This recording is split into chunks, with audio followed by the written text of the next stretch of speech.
Hello everyone, good evening. আর এখন বাজে বিকেল 6:45 আর আমরা এখন স্ন্যাক্স খেতে বসেছি। তো আজকে কি আছে খাবারে, চলো তোমাদের সাথে শেয়ার করি। এখানে রয়েছে চিকেন, আর তার সাথে এখানে কিছু পেঁয়াজ বেরেস্তা রয়েছে, একটু লঙ্কাও রয়েছে। চাটাও আমি করেছি, পরে খাবো। আর এইটা কি ডিশ আমি জানি না, fried chicken with fried onion something কিছু। এটা হচ্ছে আমার বাবার ভাষ্য মধ্যে, উনি চায়না টাউনে অনেক বছর আগে খেয়েছে, তো তাই এটা বাবা বানালো আজকে। আর বললো খেয়ে বলতে কেমন হয়েছে। তো চলো খাই।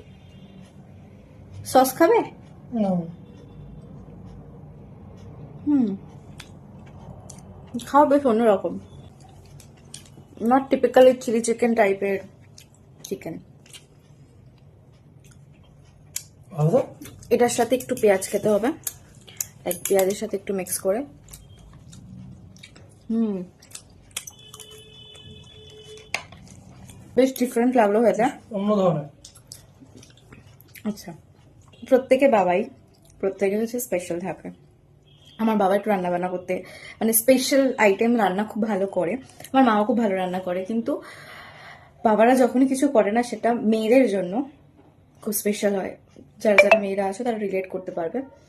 আর এরকম শ্বশুর পাওয়াটা একটা ভাগ্যের ব্যাপার। ঠিক, অনেক অনেক অনেক ভাগ্যের ব্যাপার। ওই যে কথা একটা আছে না, যে টাকা দিয়ে তো সবাই করে, বাট গতর দিয়ে কে করে, রাইট?